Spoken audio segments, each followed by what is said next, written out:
¿Qué show, amigos? Bienvenidos a un nuevo episodio más de Archivos. Mi nombre es Ucisco y me acompaña como siempre Timmy.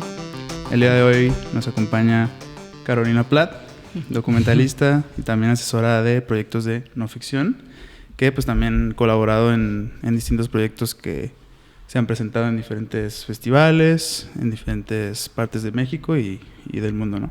Pues muchas gracias por estar aquí. Gracias a ustedes por invitarme. Por caerle al depa. Un gustazo. Gracias. No tenía el placer, pero siempre escuchaba el nombre de Carol Platt en no ficción y la verdad es un honor tenerte aquí y ojalá salgan cosas chidas de esta plática. Y bueno, siempre empezamos con una pregunta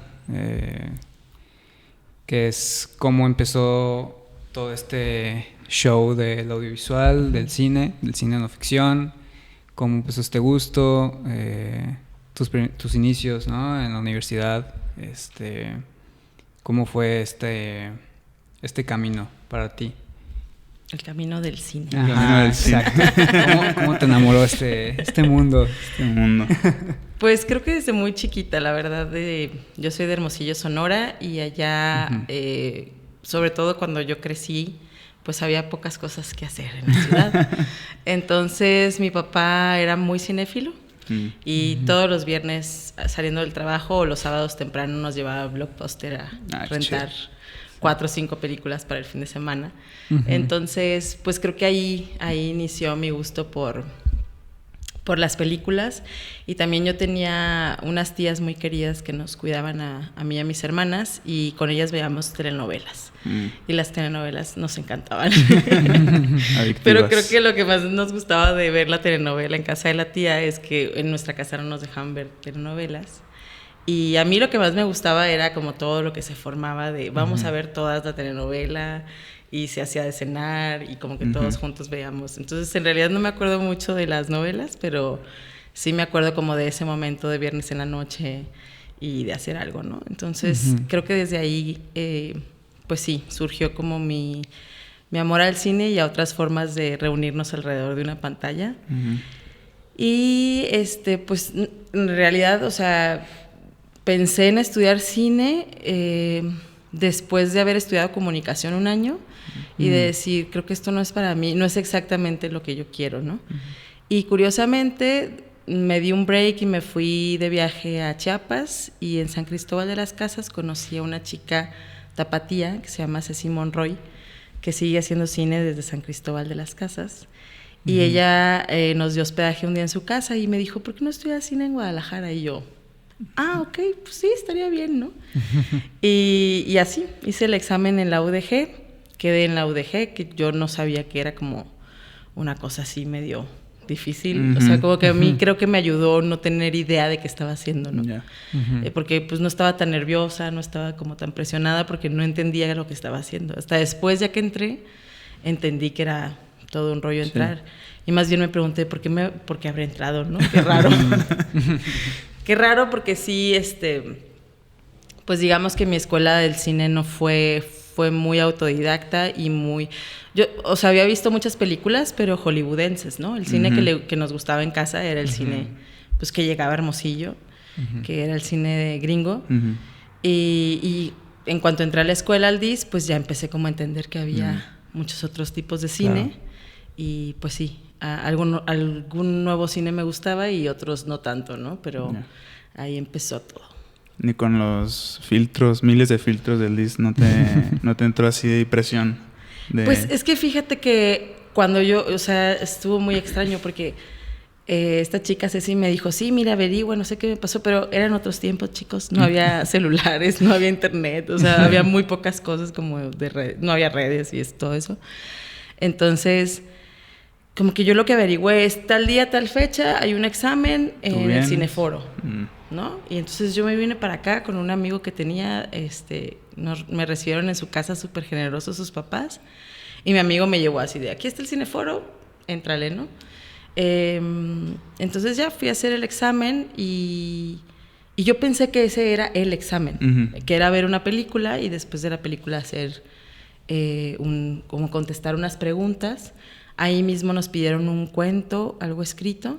También eran menos etapas antes. Ya. A mí me tocaron, o sea, fue la película, el análisis de la película, luego un cuentito y luego la entrevista, ¿no? La famosa entrevista. Entonces, pero, o sea, hasta eso que me dijeron, no, pues tu entrevista te toca en un mes. Y yo fui y les dije, no, yo soy de Hermosillo, o sea, me voy pasado mañana. Sí, no puedo. Entonces me dieron una entrevista así como, o sea, me dieron chance de tener la entrevista el siguiente día y con Víctor Fuentes, que fue mi maestro de producción, que ya no está acá con nosotros. Y pues, o sea, sí, en la entrevista sí me puse nerviosa. Ahí fue cuando dije, creo que este lugar tal vez no es para mí, ¿no? Porque me preguntaron muchísimas cosas sobre arte. Sí. Y pues en mi casa, o sea, mi papá fue agrónomo y mi mamá se dedicó toda la vida a organizar el hogar. Entonces, eran muy melómanos y muy cinéfilos, pero digamos, no vengo como de una familia así súper académica o de artistas consagrados, ¿no? Entonces, pues, así que tú digas de arte, yo no sabía tanto, ¿no? Entonces sí fue una entrevista complicada, inventé muchas cosas. Y al final, pues, no sé, o sea, la verdad es que sí, no sé por qué quedé, pero... Te pusieron así en medio y así alrededor, como... En ese tiempo las entrevistas eran individuales. Con ya. quien te tocara, pero era un solo maestro quien te entrevistaba. Solo una entrevista, ya. Y a mí me tocó Víctor. Ok. Pero pues aún así también, si no sabes contestar. Ajá, exacto. Sí, o sea, como que ya estando ahí, esperando la entrevista, me acuerdo que conocí a Sofía Gómez. Sofía estaba esperando para entrar con Boris. A ella le había tocado con Boris.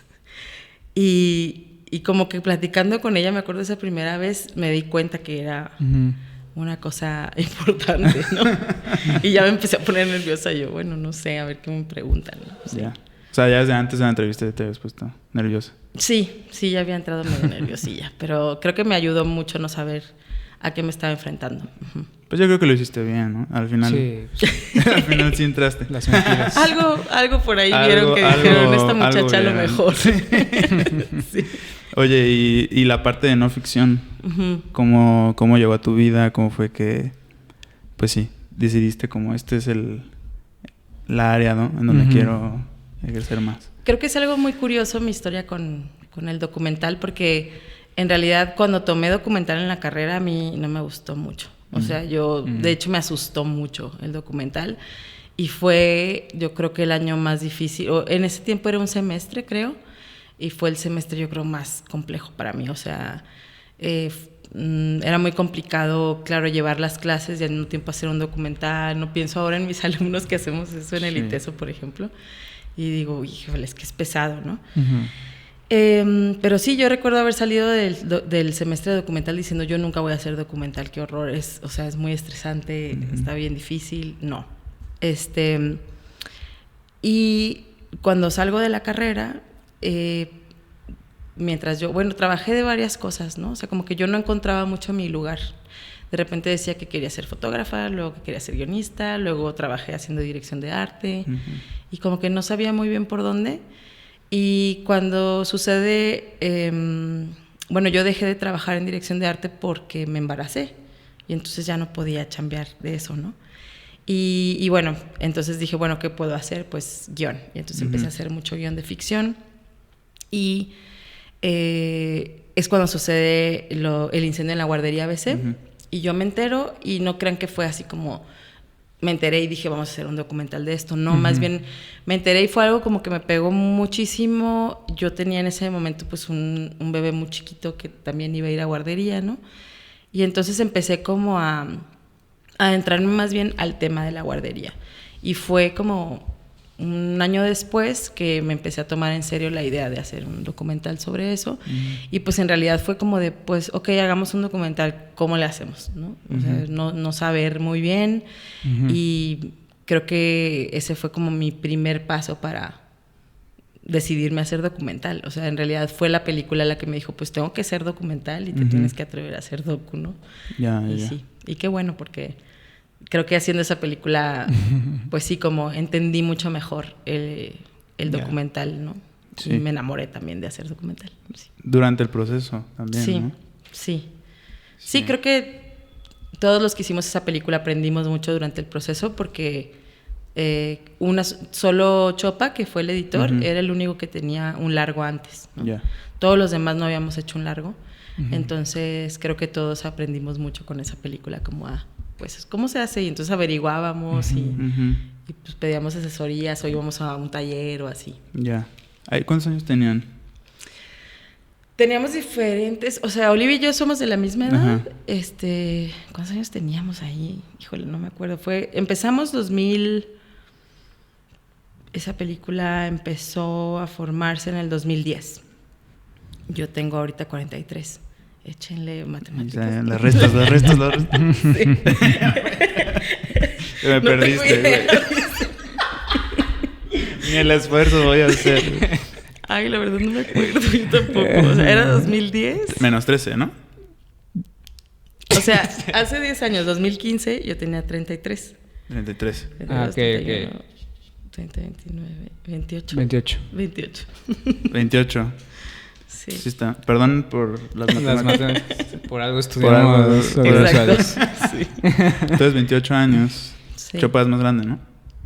Chopa es más chico. ¿Es más chico? Es un año. Perdóname, Chopa. Es un año más chico que yo. No pasa nada. Soy como su hermana mayor, ajá. Ya.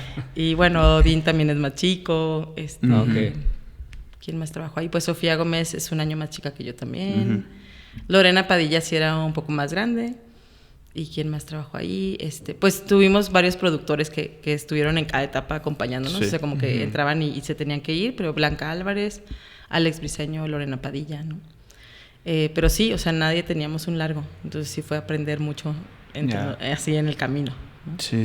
¿Y cuánto duró el proceso de la de la siesta? 4 años y medio. Estuvimos haciéndolo. Algo que nos ayudó mucho es que sí creo que tampoco teníamos mucha experiencia como consiguiendo fondos para hacer películas. Entonces tuvimos mucha suerte en que nunca nos paramos por dinero. O sea, como que ganamos, el primer fondo que ganamos fue desarrollo de IMCINE. Con eso hicimos el teaser y ahí Olivia ya empezó a trabajar conmigo desde ese momento. Y luego dijimos, pues no sabemos qué hacer, o sea, como que no nos animábamos a entrar a Foprocine cuando era Foprocine. Y creo que entramos y no nos lo ganamos. Y entonces sacamos una fondeadora. Okay. En ese tiempo se llamaba así, fondeadora. Y con eso nos fuimos a grabar. O sea, como el rodaje así ya formal. Y después nos ganamos Proyecta. Y con eso hicimos parte de la post. Nos ganamos SECA, que también nos ayudó mucho. Y nos ganamos el Latin America Media Arts Fund de Tribeca, que ese ya nos ayudó a cerrar la película. Pero la verdad es, sí lo tengo que decir, esa película nunca se hubiera hecho si la gente que trabajó en ella no hubiera puesto parte de su sueldo, ¿no? Sí. O sea, sí, creo que es una película que todos son coproductores de esa película, porque sí.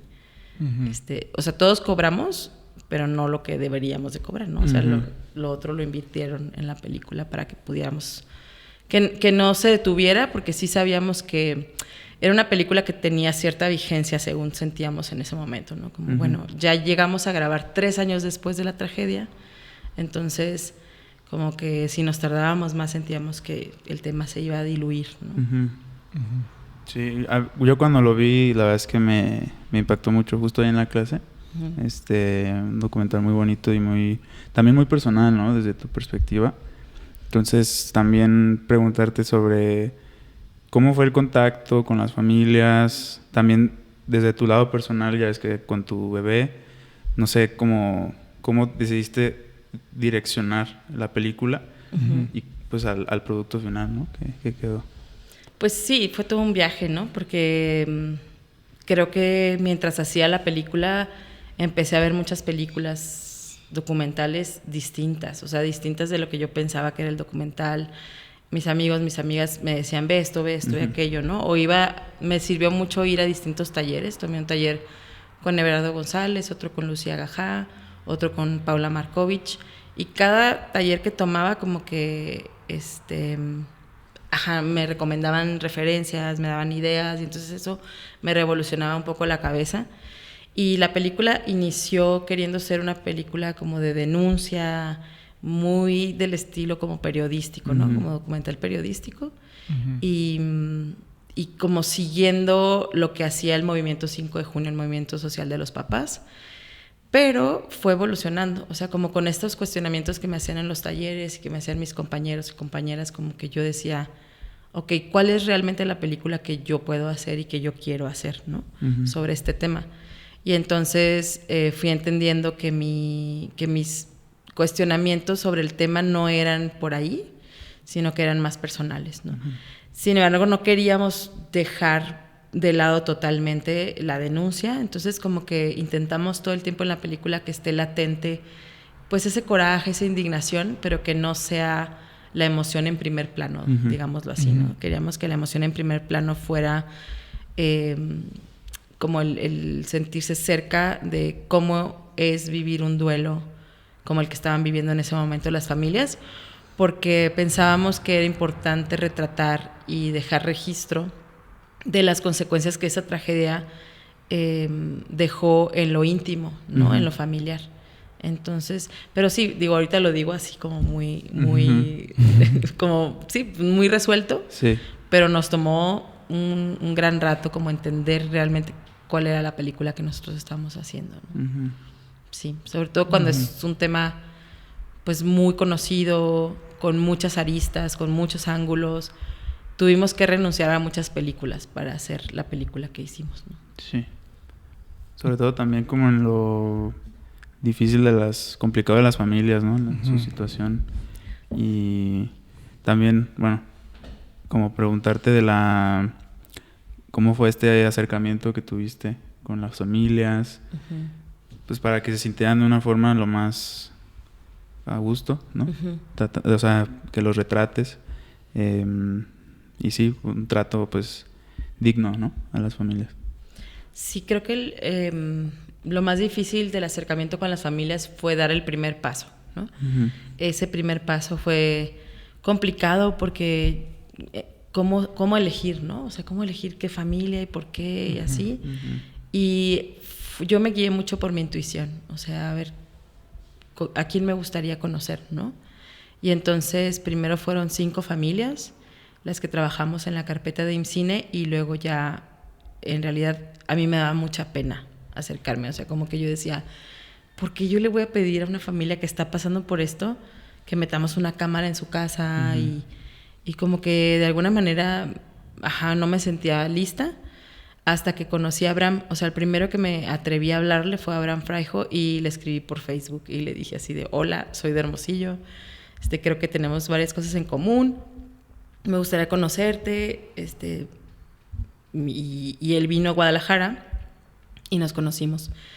Y somos de la edad y como que sí tenemos muchas cosas en común. Él es fotógrafo, o sea, nos gusta la misma música, como que habíamos andado en el mismo rollo en Hermosillo también en algún momento. Entonces como que él fue muy importante porque él como que me dijo, sí, hay que hacerlo, sí, no sé qué. Él pensó que iba a ser el fotógrafo, no el personaje. Entonces, al principio fue como de, sí, órale, hay que hacerlo, no sé qué. Y él es muy así, como muy movido, ¿no? Y él me presentó a Estela y a Julio. Y entonces realmente así fue el acercamiento. La verdad no sé, como que nunca me sentí con la valentía como para ir y presentarme con todos los papás y hola, ¿qué tal? Yo estoy haciendo un documental, ¿no? Sino que fue pasitos muy chiquitos, y ya que Abraham dijo que sí y Julio y Estela dijeron que sí, entonces ya empezó un proceso de visitarles que duró casi como un año, ¿no? Ir mucho a Hermosillo, y cada vez que iba a Hermosillo hablarles y caerle a su casa, platicar, irnos a cenar, conocernos, ¿no? Y ya que yo sentí que teníamos un vínculo fuerte, fue que les dije, oigan, pues va a venir un equipo a grabar. Y ya entonces fue que llevamos al equipo a Hermosillo. Sí, por ahí. Pero la verdad es que fueron súper generosos las dos familias, ¿no? También ellos como que fueron de sí, hay que contar esta historia, y abrieron totalmente las puertas de sus casas. O sea, sí, no le batallé mucho en ese sentido porque fueron muy generosos, ¿no? Sí. Oye, ¿cómo fue convencer a todo el equipo?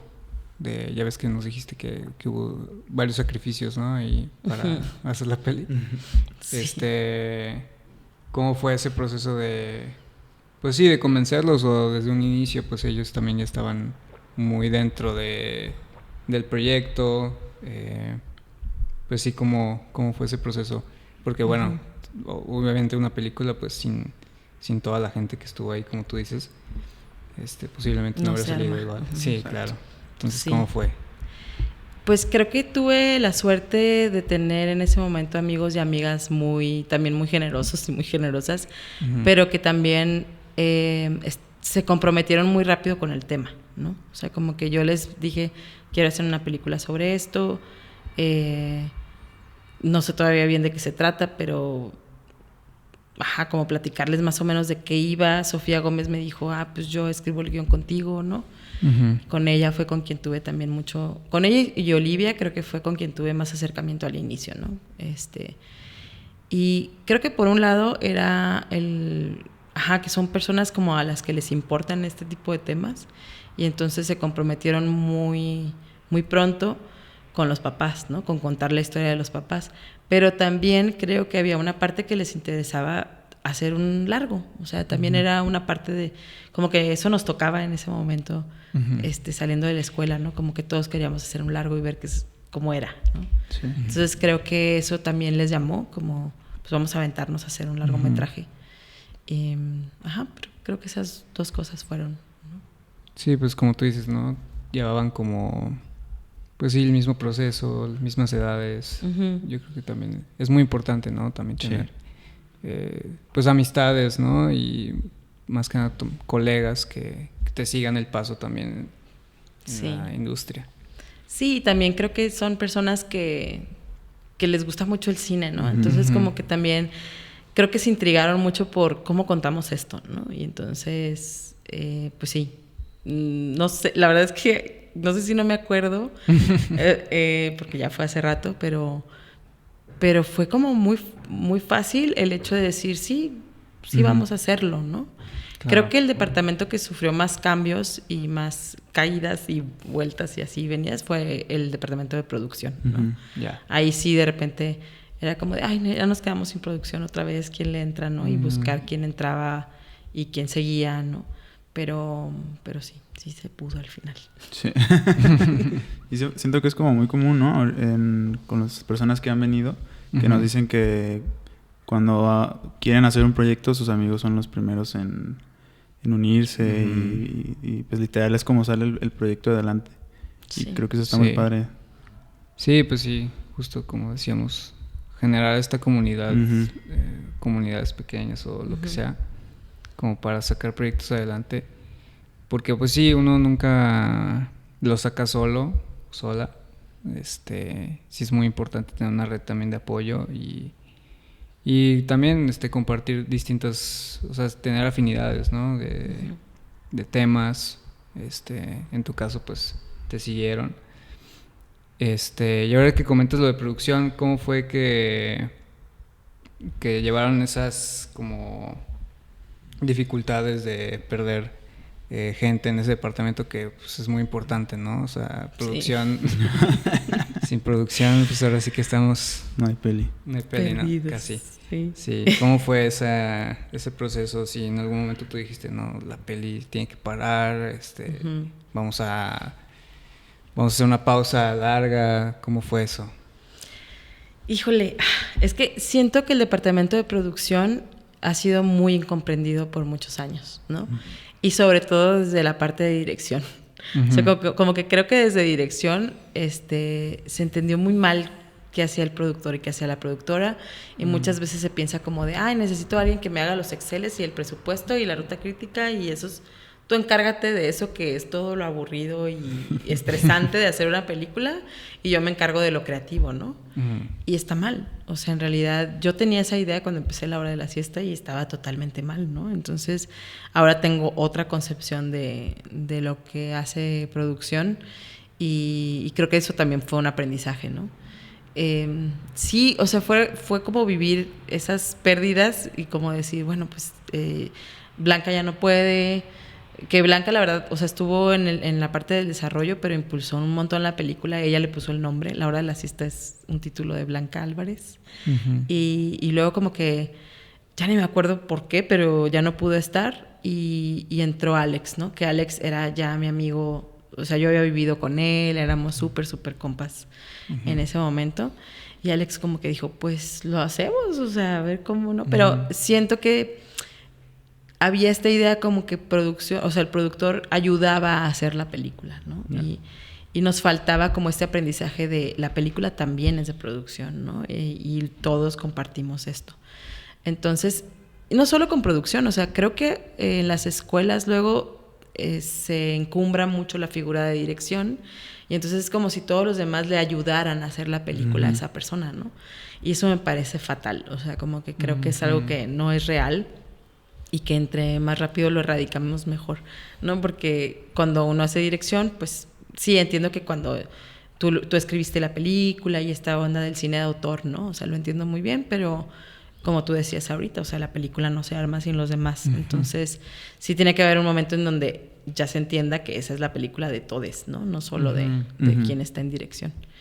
Entonces, creo que eso fue un aprendizaje importante pero nunca paramos la película. O sea, creo que nadie se fue en un momento en el que tiró todo y se fue, ¿no? Sino que, o sea, siempre hubo como un relevo, entró Alex, luego estaba muy pesado para que fuera solo Alex y Lorena Padilla entró. Donde sí nos quedamos un poco, creo que porque no lo planeamos bien, fue en la distribución y en la exhibición. O sea, ahí como que no hicimos ninguna estrategia. También fue inexperiencia de nosotros, ¿no? Y no teníamos a nadie como con experiencia cerca de nosotros que nos dijera, ay, oigan, hagan esto, ¿no? Entonces creo que ahí a la película le faltó un poquito más de presencia, no solo de producción, sino también de dirección, ¿no? Entonces, pues ¿cómo lo vivimos así? Pues aceptando los cambios. Aceptando los cambios y creo que lo que sabíamos es que esa película tenía que terminarse porque teníamos un compromiso con las familias, ¿no? Sí. Entonces, en los momentos más oscuros, creo que eso era lo que decíamos, no, es que tenemos que acabarla, ¿no? O sea, tenemos que presentar esto a los papás y a las mamás. Entonces ellos sí fueron un motor que aunque estuviéramos ahí batallándole, pues lo terminamos, ¿no? Sí. Y eso que decías de la distribución, o sea, terminaron la peli y como, o sea, ¿qué pasó por sus mentes? ¿De que pues los metemos acá o qué fue? Sola, así, sola va a agarrar camino. Sí. Así la van a elegir. Sí, No, pues teníamos en la cabeza esto de, pues la metemos a festivales, ¿no? Pero creo que no, estábamos muy cansados. O sea, yo de lo que recuerdo, por lo menos de mi parte, es que yo terminé la película agotada emocionalmente, agotada mentalmente, ¿no? Y entonces creo que todos también habíamos dado mucho a la película y el momento en el que se estrenó en Morelia, como que fue, bueno, pues ya se estrenó, ya, bye, ¿no? O sea, y seguimos, o sea, Alex y Lorena, por ejemplo, me siguieron acompañando un poco de tiempo, sí, como un año más, yo creo. Como metiéndola a otros festivales y que la seleccionaron acá y vamos y hay que presentarla, ¿no? Pero más allá de eso, como que no pensamos en una estrategia de distribución, no pensamos nunca ponerla en cines, o sea, como que fue también, a mí me daba un poquito de miedo ese tema porque había habido cierto cuestionamiento sobre lucrar con el tema de la guardería para hacer la película. De repente creo que hay personas que piensan que quienes hacemos documentales ganamos mucho dinero, lo cual es el error más grande de la historia. Exacto, ajá. Entonces, a mí me daba miedo como provocar riñas entre, pues sí, o sea, entre los papás, mamás que habían participado en la película y quienes estaban en los movimientos de los papás y las mamás que no habían participado. Entonces, como que dijimos, ¿sabes qué? No queremos recibir dinero de distribución, o sea, para distribuir esta película y vamos a sacarla libre. O sea, que esté en festivales y cuando termine festivales se va a YouTube y ya. Y eso hicimos, ¿no? Sí. O sea, porque también, queríamos que esa película estuviera libre, gratuita para quien la quisiera ver rápido. Entonces creo que también tenía que ver con eso, ¿no? Con nuestra experiencia, porque ahora pienso, claro, eso se hubiera podido hacer, pero primero haces otro tipo de estrategia, ¿no? O sea, como que... Pero en ese momento, pues también no teníamos las herramientas, ¿no? Entonces, pues sí, eso hicimos. Sí, una campaña de impacto, ¿no? No, pues no existía nada de eso también. No teníamos... Sí. Pues sí, pues está disponible, ¿no? Ahorita lo pueden ver ¿Está en YouTube o creo que está en un Drive, ¿no? Está en un Drive que yo tengo por ahí. porque lo tuve en Vimeo mucho tiempo y luego ya lo quité, o sea, pero ahí está la película en Drive si alguien la quiere también. Sí, muy recomendada. O sea, no la he subido a YouTube porque es una cosa bien tonta que no tengo YouTube Premium y no te dejan subir más de 60 minutos. ¿Ah, neta? Ajá. Ah, no sabía. Sí. O sea, YouTube Premium y ya puedes subir más de... Sí, tanto Vimeo como YouTube te cobran por tener algo largo. Ya. Y sí lo quiero hacer. Es una cosa de desidia, como de que no lo he vuelto a subir a una plataforma así. Ya. Como está en el Drive, como que nomás comparto el link de Drive. Pues, véanla, ¿no? Pues ahí está. Sí. Ahí está, ¿no? Para que lo vean, un documental muy potente desde la intimidad también. Entonces muy recomendado. Ahí en el perfil, lo vamos a poner en la descripción. Sí. Perfil de Caro. Y ahí tiene sus links, ¿no? Con la peli y también otras cosillitas para que se den la vuelta. Oye, ¿cómo lo recibieron las familias? Primera vez, el primer vistazo, ¿cómo fue? Pues las familias con las que trabajamos la recibieron muy bonito. O sea, la verdad es que algo que nosotros teníamos muy presente mientras la hacíamos es que queríamos hacer una película que los papás y las mamás pudieran ver. O sea, no queríamos hacer una película que revictimizara a estas familias. Sabíamos que iba a ser doloroso y triste, pero no queríamos utilizar recursos o ahondar en ciertos relatos que les hicieran revivir el dolor. Entonces, en eso creo que lo hicimos bien, porque, pues sí, o sea, cuando la vieron por primera vez, creo que lo que nos dijeron fue que era una película hermosamente triste, ¿no? Y sé que Julio, por ejemplo, la ha visto un montón de veces porque él la tomó y la puso en guarderías. Entonces sí, creo que ellos reaccionaron muy bien, les gustó la película. Y otros papás, mamás que no participaron como personajes estuvieron invitados en la primera función que hicimos en Hermosillo. Y bueno, lo que yo aprecié, digamos, en un contacto así superficial, porque tampoco tuvimos tiempo de platicar, fue que les gustó el trabajo que hicimos, ¿no? Qué bueno, es lo más satisfactorio, ¿no? Sí, no, yo no hubiera podido, la verdad, vivir con esa cosa como de hacer una película que quienes vivieron eso no lo pudieran ver, ¿no? O sea, sí, creo que eso era muy importante. Sí. Sobre todo en documental, ¿no? Cuando tienes una persona real que estás retratando, es como que... O sea, que te queda el pensamiento de que si no les gusta, no sé. Siento que es como un miedo que es común. Y creo que inclusive más allá de si les gusta o no la película, que sí creo que es algo que nos preguntamos y que nos da miedo, también ahora me pregunto qué provoca la película en sus vidas, ¿no? O sea, ahorita estamos haciendo una película con protagonistas adolescentes, entre ellos mi hijo. Y entonces como que yo sí me pregunto, a ver, ¿cuándo va a ver esta película? No, pues a lo mejor a los 19, ¿cómo le va a afectar verla, ¿no? Y que otros vean esta película sobre él y sus amigues, ¿no? Entonces, también como tener esa conciencia de que el hecho de que la cámara entre a un espacio, a una familia, a la vida de alguien, modifica las cosas para esa persona, ¿no?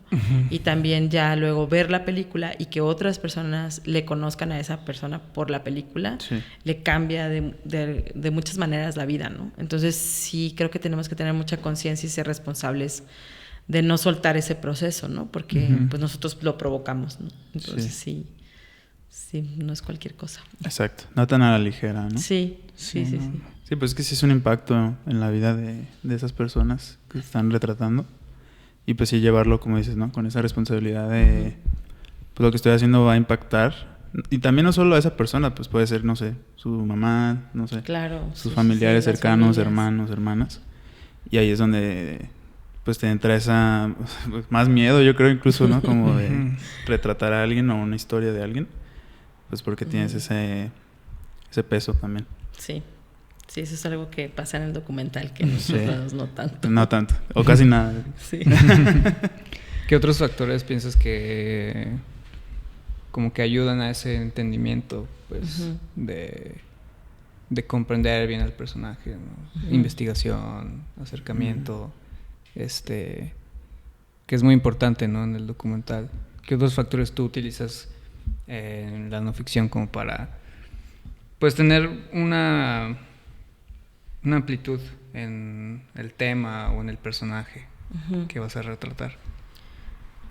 Pues creo que lo más importante es pasar tiempo con las personas a las que vas a filmar o pasar tiempo en los espacios en los que van a suceder las cosas.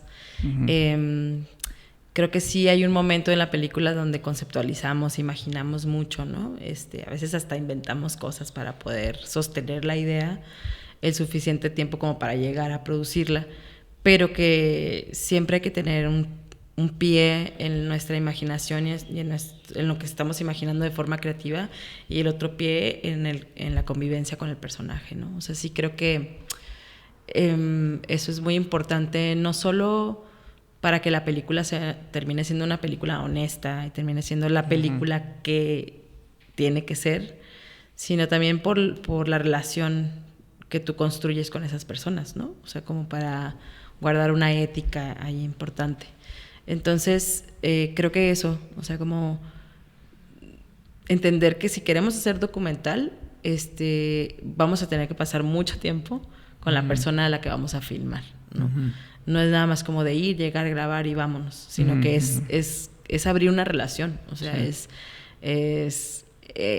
plantear una relación, alimentarla, estar ahí, construirla, y si tenemos suerte que esas relaciones duren toda la vida, ¿no? Y por otro lado, sí creo que hay una parte muy importante que nos toca hacia el interior, o sea, como a saber cuál es mi búsqueda en esta película, ¿no? O sea, qué es lo que yo quiero contar a través de esto que estoy filmando, grabando, porque si no, luego siento que si no escarbamos en nosotros, podemos dejarle toda la chamba al personaje y a la historia como tal, ¿no? Como que pensamos que nada más vamos a ir y poner la cámara y grabar a esta persona que tiene una gran historia y con eso vamos a tener una película, y la verdad es que no. Necesitamos, como en cualquier otro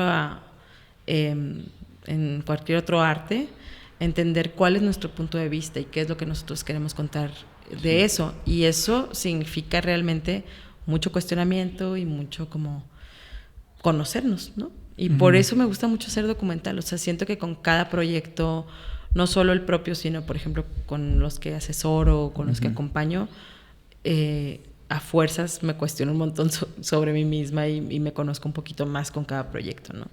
Entonces creo que esos dos ejes son definitivamente muy importantes, ¿no? Como pasar tiempo con los personajes y con eso que vamos a filmar, y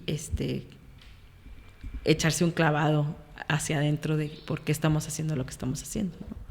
Sí, que luego muchas personas se quejan de, es que es mucho tiempo de proceso, mucho tiempo para darle a esta película o a este corto, y ya quiero que salga, ya quiero hacerlo, ya quiero producirlo, pero realmente los procesos, pues es justo eso, ¿no? O sea, el tiempo que te lleve entender y comprenderte a ti mismo, a ti misma y al personaje, ¿no? O sea, si, como tú dices, los dos factores que mencionaste, con esos dos, pues ya puedes comprender qué vas a filmar y qué es lo que quieres, ¿no?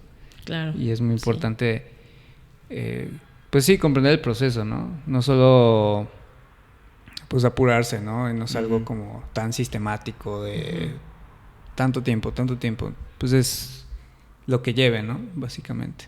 Sí, yo creo, la verdad, mucho en que la película es la consecuencia de la relación que establecemos y que desarrollamos con esas personas. Entonces, si queremos, o sea, esta idea como de, no, ya quiero tener la película, ¿no?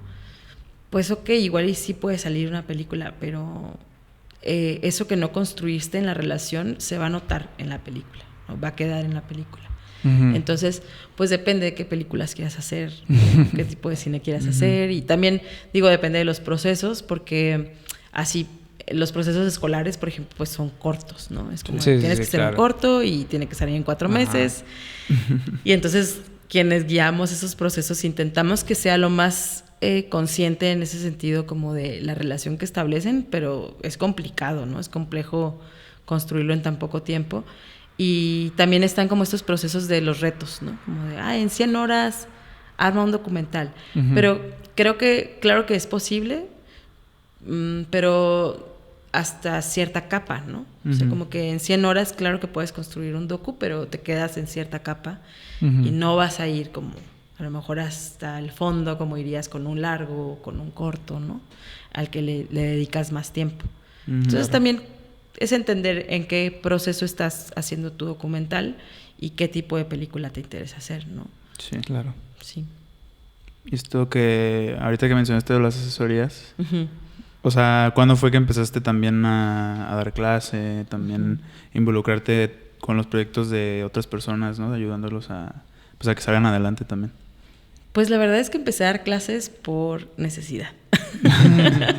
Sí, pasa. Como muchos de nosotros, sí, así de, bueno, necesito. ¿Y ahora qué? Pues era mamá y me era complicado como tener chamba y encargarme también del chamaco y así. Y entonces empecé a dar clases en el CAF. Esa fue la primera escuela en donde di clases. Y me sorprendió mucho lo mucho que me gustó, ¿no? O sea, me gustó mucho dar clases, la verdad. Y ahí di como por 5 años y luego ya entré a la UAD y en la UAD luego jalé a Chopa y fue que juntos Chopita, un besito. Saludos Chopa, que vengas al depa. Que es un gran regalo que me dio la hora de la siesta también conocer a Chopa, yo no lo conocía. Ah, ¿no lo conocías desde antes? Ah, yo pensé que sí. No, él, nosotros teníamos otros editores y cuando vimos que no funcionaba la relación con nuestros editores, yo pedí recomendaciones de editores y Diego Zavala me recomendó a Chopa y así lo conocí. Sí. Qué chido. Sí. Sí, un buen sujeto. Chopa. Es un buen sujeto. Sí. Pues bueno, ahí hicimos el programa de cine documental de la UAD y luego ya en pandemia 2020 fue que Vicente a Diego me invitó a dar clases en el ITESO. Y entonces realmente ha sido como... Ya llevo no sé cuántos años dando clases, entonces como desde el 2010 también, más o menos, igual que la película, ¿no? Y algo que empezó como por necesidad, creo que se ha convertido en para mí una vocación muy importante, ¿no? O sea, sí, creo que la diferencia entre las clases y las asesorías es grande. Últimamente, hace un año tomé la decisión de dejar muchas clases para dedicarme más a dar asesorías, acompañamiento a proyectos. Y la verdad es que eso me encanta hacer. O sea, también sí me gusta dar clases, pero hay cosas que le sufro y que siempre se sufren de dar clases, ¿no? Y las asesorías sí es para mí como mi trabajo ideal, sinceramente. Me gusta mucho hacerlo. Y empecé a dar asesorías formalmente cuando...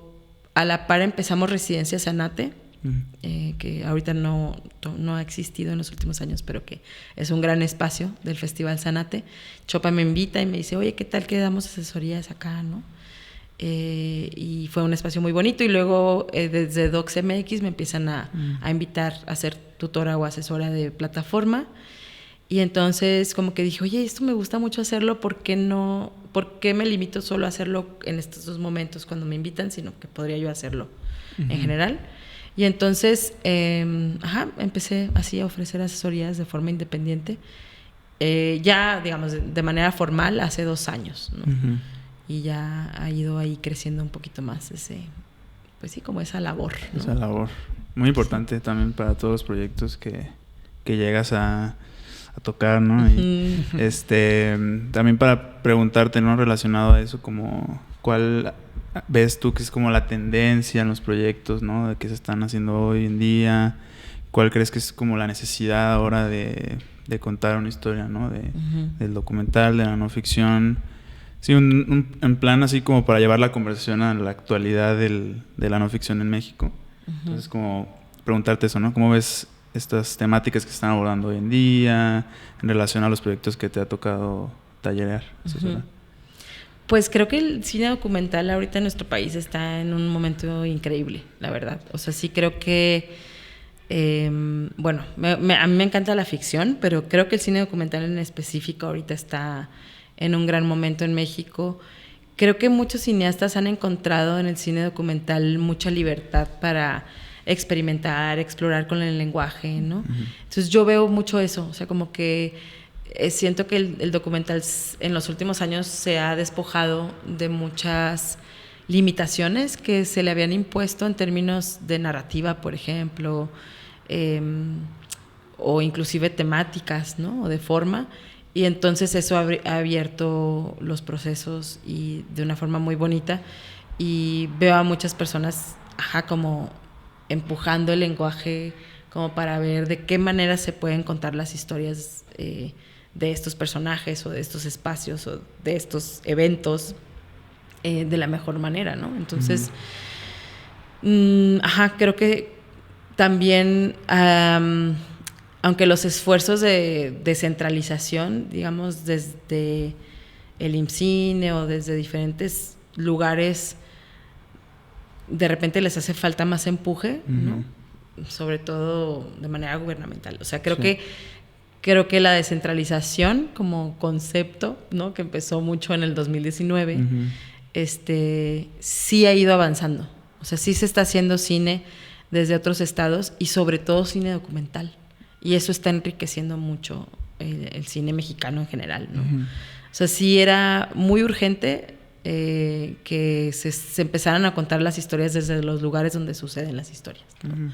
O sea, que las historias norteñas se cuenten desde el norte y por personas que las viven, creo que rompe muchos estereotipos, ¿no? Y entonces la representación sabemos que es muy importante y cada vez hay más representación de la diversidad de historias y de vivencias que hay en México, que es un país gigante y súper diferente dependiendo de su región, ¿no? Entonces, yo lo que veo ahorita, sobre todo, por ejemplo, vengo de dar 4 talleres de Plataforma MX, ¿no? Uno en el norte, otro en occidente, aquí en Guadalajara, otro en centro y otro en sur. Y lo que veo es que hay muchas ganas de contar las historias desde cada estado por las personas que viven ahí o que crecieron ahí y que se tuvieron que mudar para estudiar cine o para dedicarse al cine. Y ahí veo yo la maravilla y como la riqueza del cine, porque cada quien está explorando su forma de contar, ¿no?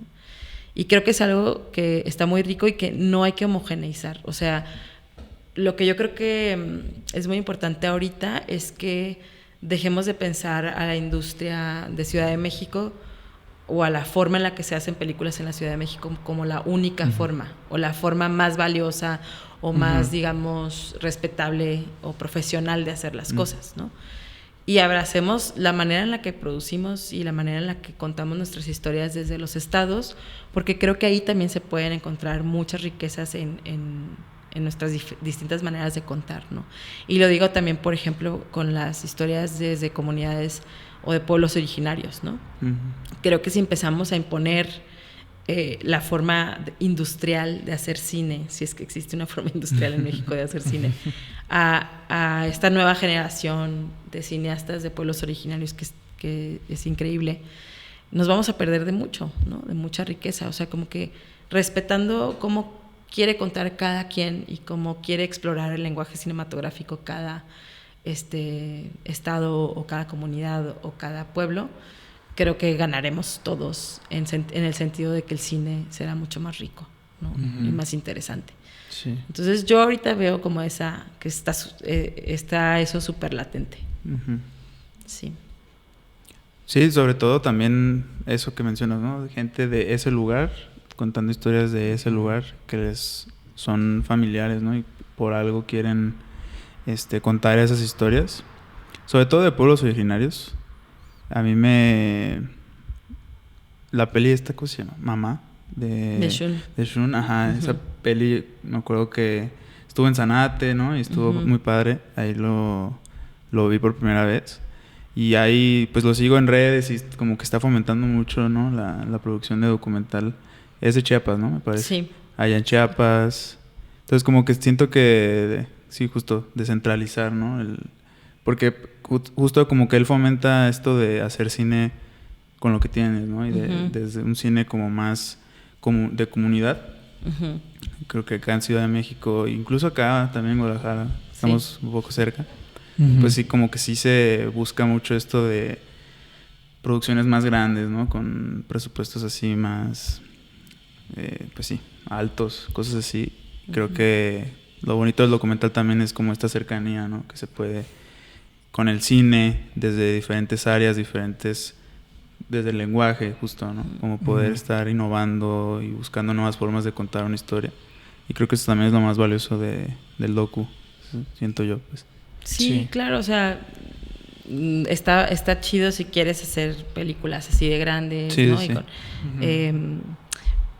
Pero creo que algo importante a saber es que si la película que estás haciendo no se hace en Ciudad de México o no se hace con los estándares, ¿no? de esa industria que ya se están replicando mucho en Guadalajara. Sí. No quiere decir que no sea buena y que no valga la pena contarla y que no sea lo suficientemente buena, ¿sabes? O sea, como que luego esos estándares hacen pensar que si no lo haces de cierta manera o con tanta gente o con tal equipo o con tal cámara, ¿no? Como si no usas tal cámara, entonces estás haciendo una cosa amateur. Pues no, la verdad es que no. Lo interesante de las películas está en otro lado, ¿no? Exacto. Entonces, sí creo que eso estaría bueno, no solo respetarlo, sino fomentarlo, seguirlo fomentando, porque creo que sobre todo Guadalajara sí se está como volviendo, sí, se está empezando como una réplica muy a Ciudad de México, que igual y trae cosas buenas, pero también, no sé, trae esas ideas, ¿no? Exacto, o sea, como que hay más chamba tal vez, hay más trabajos, pero justo como que trae también estas cosas que tal vez no son tan buenas para justo fomentar diferentes tipos de cine y así, diferentes puntos de vista. Entonces sí, tratar justo de esparcir esta forma más humana, también siento yo, de hacer cine. Sí, no alinearte a una regla, un dogma como tal. Porque pues sí, pierde peso narrativo, peso creativo, las cosas que quieras explorar en distintos lugares. Y a veces no, o sea, como dicen, ¿no? O sea, a veces no tienes el equipo tal vez o la capacidad económica de levantar una peli así súper enorme. Pero hay algo poderoso en tu historia y hay algo poderoso en tu comunidad o en tu personaje, y eso es pues realmente lo valioso, ¿no? De una película que lleve eso, ¿no? Y pues sí, en Guadalajara pues sí está creciendo y no hay que dejarse alinear a esos estándares pues tan grandes, ¿no? Y que sí están chidos pues de alguna manera, pero justo, ¿no? O sea, no perder de vista lo poderoso que hay en distintos lugares, pues, ¿no? Ok, es una forma de hacerlo, ¿no? Sí, o sea, también. yo creo que si lo vemos como es una forma de hacer cine, ok, pero no estandarizarlo, ¿no? O sea, sí. También creo que algo importante a fomentar, o que me gusta mucho como compartir siempre con mis alumnos y así, es que pues en la historia del cine siempre vemos que hay, o sea, el cine es muy político, ¿no? Entonces, siempre ha habido movimientos, manifiestos, el cine siempre ha estado defendiéndose de que se le estandarice y se le utilice como propaganda o se le utilice como una forma de manipular a las masas, ¿no? Entonces, creo que hay que cuidar mucho eso. O sea, también, ¿no? Como decir, bueno, esta forma de hacer cine, ¿a qué intereses obedece? ¿No? Y si yo quiero participar en esa forma de hacer cine, tener muy claro por qué. A lo mejor es porque quiero ganar dinero, porque quiero chamba, ¿no? Pero, como creo que nos serviría mucho entender a qué intereses obedece cada forma de hacer cine, ¿no? Y saber en dónde queremos poner nuestro tiempo, nuestra energía y nuestros años, ¿no? Porque sí, hacer documental lleva muchos años. Claro. Entonces, yo lo tengo muy claro, ¿no? El tipo de cine que me gusta hacer, que me gusta también acompañar.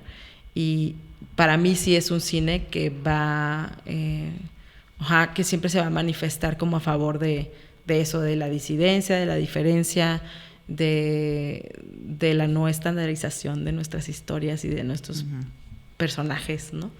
Entonces, creo que va por ahí, ¿no? Como entender en dónde estamos poniendo nuestro tiempo.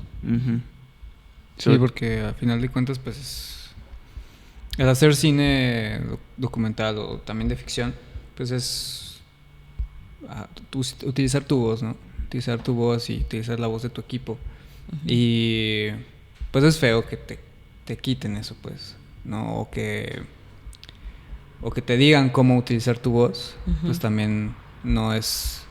Pues ya se pierde, ¿no? También es ese valor, ¿no? Y comprender que es tuya, ¿no? Y que lo que tú quieras contar, pues también es valioso y es tuya y de tu equipo, ¿no? Y no es de nadie más o no te la pueden como quitar, básicamente.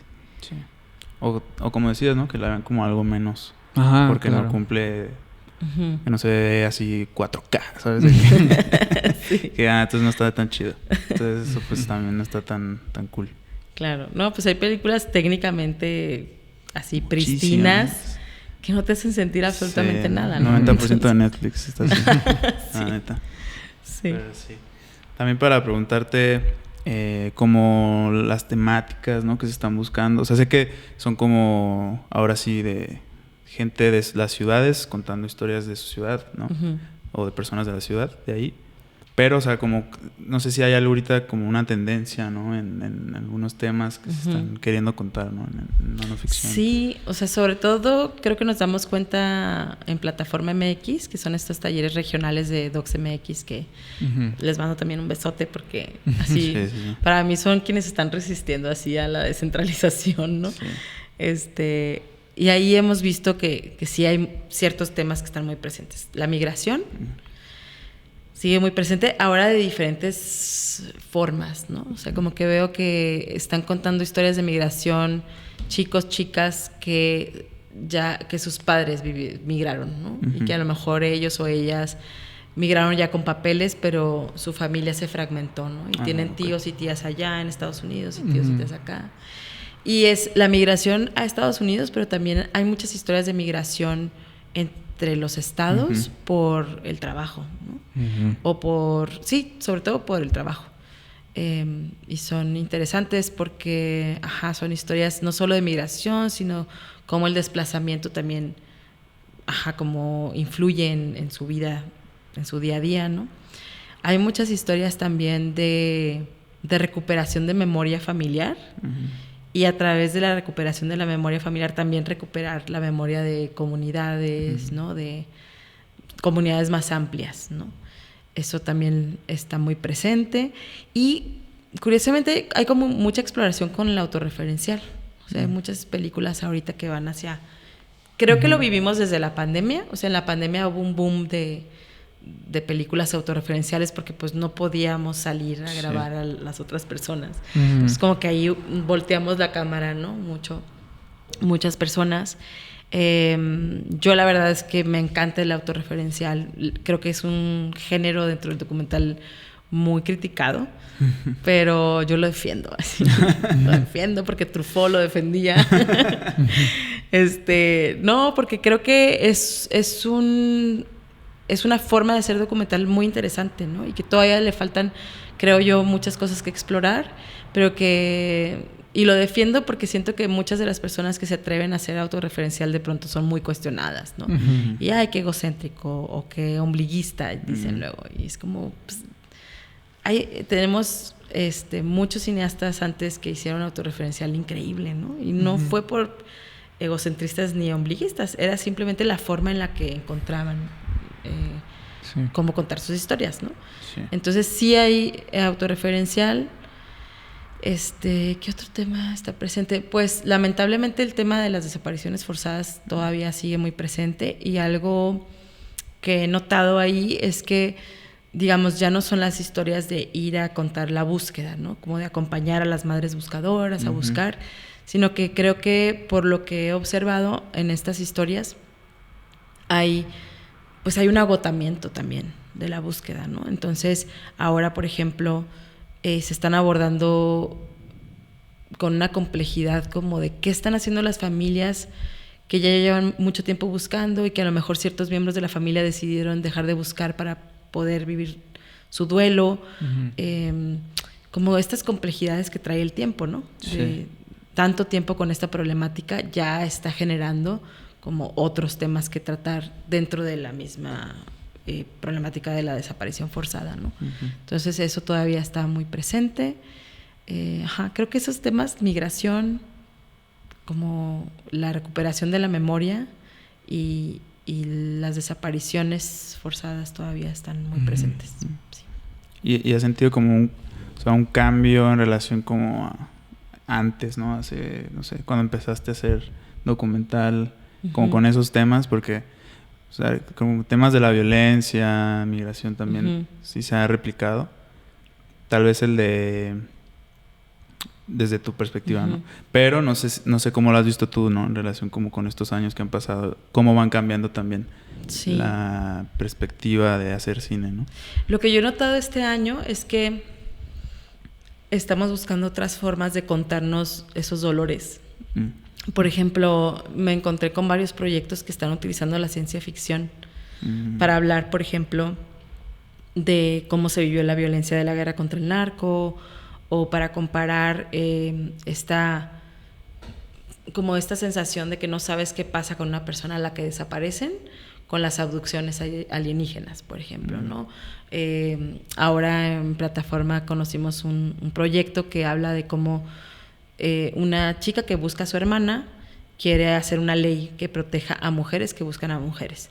Y en ese proceso se establece una conversación telepática con una mujer que vive en un mundo de ciencia ficción, ¿no? Que es un mundo donde solo viven mujeres. Entonces, como que la ciencia ficción está haciendo ahí algo y me parece muy interesante. Y, por ejemplo, Oli, que ya estuvo aquí con ustedes, ¿no? Que no he visto Brigada, pero sé que Olivia tenía esta intención de hablar desde la ciencia ficción. Entonces, como que eso me parece muy interesante y es algo que no había visto antes, como hacer docu de ciencia ficción, ¿no? Sí. Algo que veo todavía y que lo estamos viviendo, porque la película que estamos haciendo ahorita lo hace, es cada vez más lo híbrido, ¿no? O sea, como sí hacer documental, pero utilizar puestas en escena, o que no se sepa si es ficción o documental, ¿no? Eso lo estoy viendo mucho y me encanta. Yo creo que está increíble, la verdad. Sí, como justo este roce entre la ficción y la no ficción, que incluso los espectadores digan como qué vi, o sea, qué tanto es esto, que digo, igual me voy muy mainstream, pero en la de una película de policías, como que pasa mucho esto, ¿no? Entonces como que la gente dice, eso no es un documental, pero sí. Entonces como que hay este debate de qué es documental y qué ya no es documental, qué se considera documental y qué no. Está muy interesante porque pues va a haber muchos proyectos, ojalá en el futuro, que vengan de esta forma, y que es el planteamiento. Tal vez nos tendremos que replantear el documental que es, ¿no? O sea, cómo va a ir creciendo, ¿no? Está interesante cómo va abarcando. Sí, pero creo que ha sido muy, muy bonito porque creo que eso a la gente que está aprendiendo a hacer documental le genera una idea de libertad mucho más grande que la que nosotros aprendimos, por ejemplo. O sea, cuando yo aprendí a hacer documental era como, no, tiene que ser así de cierta manera, ¿no? Y solo se conocían documentales, no sé, de forma así como más popular. El documental, ok, entrevistas a cuadro, como ciertos recursos narrativos que eran ya del documental, ¿no? Y se cuestionaba mucho que utilizaras otros recursos que eran más cercanos a la ficción, ¿no? Entonces creo que eso ha dado mucha libertad como a entender que podemos utilizar todos los recursos, no importa si estamos haciendo documental o ficción, siempre y cuando, ¿no? Como que tenga conexión con la historia y con el personaje a quien estás contando, ¿no? Sí, que no te... Pues sí, no eches mentiras, ¿no? Básicamente. Exacto, o sea, sí, ahí entra la ética, ¿no? Exacto. Porque creo que lo que sí sigue siendo una realidad es que en el documental trabajamos con personas que están aquí presentes, vivas. Bueno, a lo mejor no vivas, pero que vivieron. Que fueron reales. Y entonces afectamos procesos vivos, ¿no? Y en la ficción, bueno, depende. Hay ficciones, ¿no? Que están muy apegadas a la realidad, como por ejemplo unos amigos que acaban de estrenar La Eterna Adolescente, que es una ficción, pero pues muy basada en la vida familiar del director, ¿no? Y entonces, pero claro, Lalo viene del documental también, ¿no? O sea, él ha hecho mucho documental, la parte de ficción. Entonces como que ahí se empiezan a mezclar los procesos y las formas, y eso me gusta. Creo que le hace bien tanto a la ficción como al documental eso. Sí, bastante. Que al final, pues, cuando grabas un documental, en el montaje también tienes la decisión de qué contar, qué quitar, qué poner, ¿no? Sí. ¿Cómo tú llevas ese proceso de edición, de montaje, de a lo mejor quitar ciertos momentos que también para ti eran valiosos o que para el personaje lo eran, pero que narrativamente funciona pues mejor, ¿no? ¿Cómo lo llevas tú ese proceso en montaje? Pues creo que trabajo con un gran editor que se llama Carlos Cárdenas. Ya hablamos de él. Chopita. Grande. Sí, la verdad para mí ha sido un gran regalo conocerlo y trabajar con él. Porque creo que es alguien que en la relación directora-editor me tiene un montón de paciencia. Y sé que a todas las personas con las que editan, ¿no? No solo conmigo. O sea, es una persona muy paciente, muy respetuosa por la visión que uno tiene de la película. O sea, como que te trata de entender, ¿no? Dice, y agota las posibilidades. O sea, antes de decirte eso no se puede o eso no está funcionando, agota las posibilidades para decirte, ¿sabes qué? Ya hicimos esto, ya hicimos esto, ya hicimos esto, y creo que sigue sin funcionar. Si tú te montas, ¿no?, en tu macho y dices, no, yo creo que sí funciona, te va a dejar. Ah, pues va, tú eres la directora, ¿no? Sin embargo, sí creo que es una persona que te lo plantea desde un lugar como muy amable, muy cercano, cero violento, ¿no? O sea, a mí es lo que más me gusta de trabajar con él, como que creo que y cuando ve que las cosas están tensas es como de, ¿qué te parece si nos echamos un whisquito, descansamos, ¿no? Como que nos vemos en 2 días y así. Entonces el proceso con él, cuando he vivido procesos con él de edición, siempre son como, pues eso, como llevando el ritmo que necesita la película para descubrir cómo va a funcionar esa secuencia o qué no está, por ejemplo, que no está funcionando en la estructura, ¿no? Entonces darnos el tiempo como para alejarnos de la compu y ponernos a lo mejor en una pared y pegar unas post-its ahí y mover cosas del lugar o salirnos a caminar, o sea, como los procesos que se necesiten hacer para luego volver a la compu y decir, ok, vamos a probar ahora esto que pensamos, ¿no? Entonces sí creo que en la edición, o sea, yo no sé si yo podría editar mis películas, aunque me encanta editar, ¿no? Pero sí creo que necesitas a otra persona que esté ahí así súper comprometida con el proceso de decir, vamos a armar este rompecabezas, ¿no? Sí. Entonces sí, por ahí creo que esa relación es importante. Y también algo que me gusta mucho hacer es escribir, o sea, el proceso de guión, y creo que el montaje es otra forma de escritura también, ¿no? Entonces pues eso, como creo que montar no es solo estar frente a la computadora, ¿no? Sino que a veces me sirve mucho ir y ver otra película, y ver cómo hicieron esto acá, y órale, a lo mejor esto me da una idea, ¿no? O intentar regresar al guión, leer la bitácora que escribí cuando estaba grabando esto, como esas pistas que uno se deja en el rodaje o en el desarrollo, ¿no? Que luego en el montaje vas a tu bitácora o vas a tu diario, si es que tienes un diario, o vas al material, lo vuelves a revisar, ¿no? Sí. Como que creo que algo que me gusta mucho del documental también es que los procesos no son tan lineales, o sea, como que a veces estás grabando y estás editando y vuelves a escribir y entonces vuelves a grabar y editar, o sea, como que hay una mezcla ahí en los procesos, ¿no? Sí. Entonces, creo que a mí me gusta hacer eso cuando estamos editando, ¿no? Sí. No sé si contesté tu pregunta, ya me perdí. Sí. Ya me puse a hablar. No, pero también sobre todo tener como esa relación, ¿no?, que decías con la persona que edite. Porque, bueno, desde que me dieron clase se notaba que ustedes se llevaban muy bien. Y más allá de colegas, ¿no?, de que, Chopa editó La Hora de la Siesta, pues eran amigos, ¿no? Sí, amigos hermanos. Exacto. O sea, amigos muy, muy amigos, ¿no? O sea, que súper amigos. Porque hasta cuando Chopa nos hablaba de La Hora de la Siesta, se notaba porque Chopa es como muy de meterse en lo que está diciendo, o sea, no es como que da clase y ya, ¿no? O sea, literalmente como que se mete en lo que está diciendo. Y me acuerdo que nos decía como de, no, y no dejaba de pensar en la película y de la nada, ¡tum!, ¿no? Como que te llega... Parecía la solución. Sí, y lo platicaba así como con mucha como si lo estuviera viviendo en ese momento, ¿no? Entonces creo que eso es muy valioso, ¿no? Que la persona que edite, aparte de que tengan esta relación tan cercana, sí esté de esa forma involucrada en ese proceso tan hasta repetitivo y cansado, ¿no? Que es editar un proyecto de no ficción y que entienda, ¿no? Esta parte de que es una película, ¿no? Y que hay que dejar ese proceso y así. Entonces creo que con Chopa...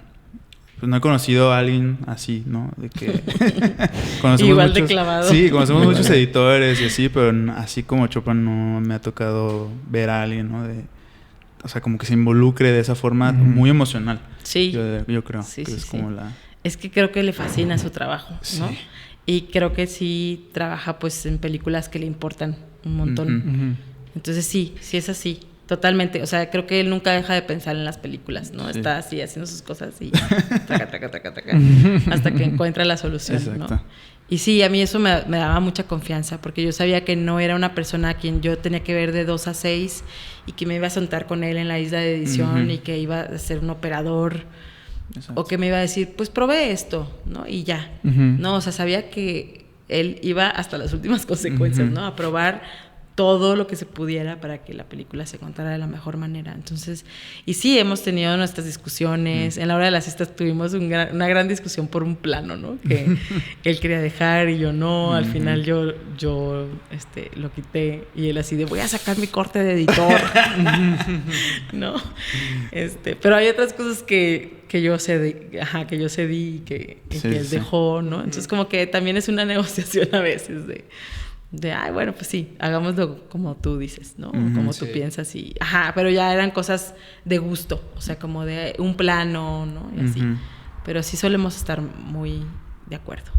Sí, eso también está chido. Cuando no estamos de acuerdo, que es así, el 1% de la probabilidad, sí nos aventamos grandes discusiones. Es cuando se echan el whisky. Exacto, es cuando sale el whisky. Hay breaks de whisky. Sí. Pues qué chido. Yo creo que pues... Ya podríamos ir cerrando, ya va más de la horita. Pero creo que podríamos preguntarte algún consejo, ¿no? Para las personas que quieran hacer una no ficción. También justo contando como lo que ya nos dijiste, ¿no? De lo que ves en el panorama general de lo que se está haciendo en México.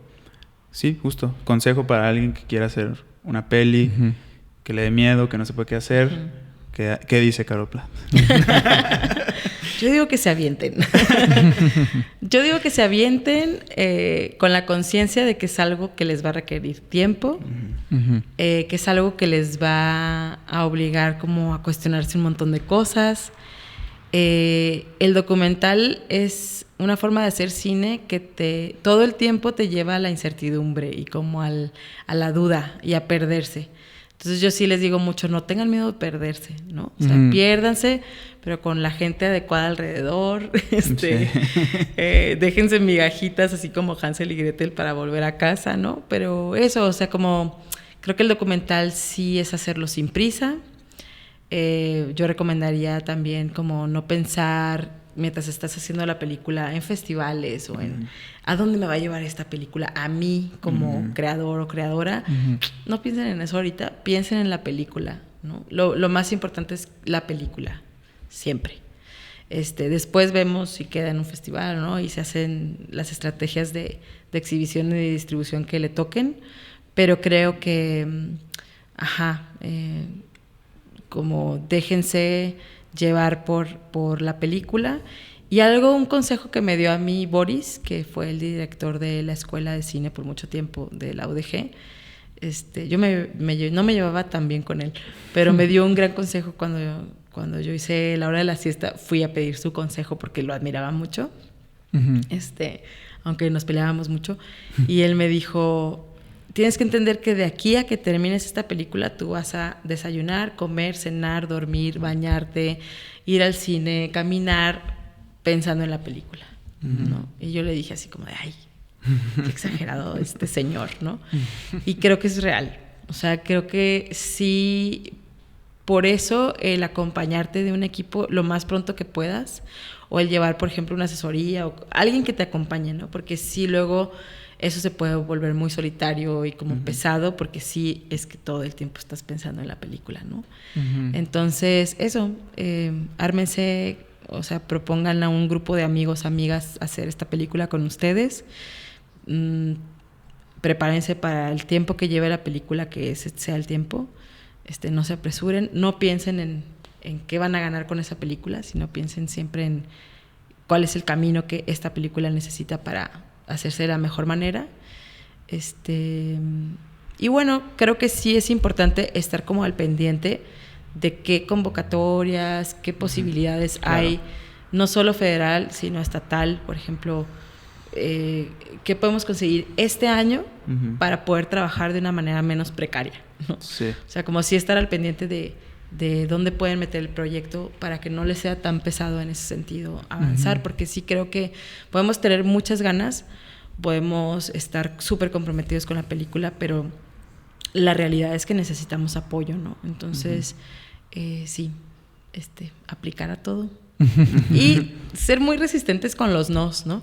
O sea, creo que en todas las etapas de hacer una película, o sea, desde que estás pidiendo fondos hasta que estás metiéndola a festivales, vas a recibir un montón de nos. O sea, por cada 10 nos, recibes a lo mejor un sí, ¿no? Entonces, pues no achicopalarse, es como, así es esto, hay que seguirle.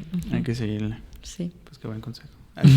Para la vida también, no solo para el cine, para hacer películas. Pues muchas gracias, Caro, gracias por venir, por caer al DEPA. No sé si quieras anunciar algo de tus talleres, asesorías, y que aproveches la cámara. ¿Será? Sí, bueno, sí, si alguien quiere tener acompañamiento en su proceso de realización de alguna película documental, pues ahí me pueden buscar. En Instagram estoy como Caro Platz.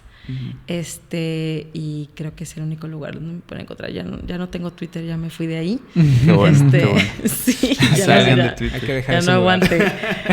Pero ahí me pueden buscar por Instagram. Y como que depende del proyecto y así se hacen las asesorías. Y pues nada, ¿qué más? Estamos haciendo una película nueva ahora en verano. En 2 semanas empezamos a grabar. Me encanta mi evasión. Y pues la estamos haciendo con Muchachas Salvajes. Entonces, si no siguen a Muchachas Salvajes en redes, síganles. Es una productora de cine tapatío increíble.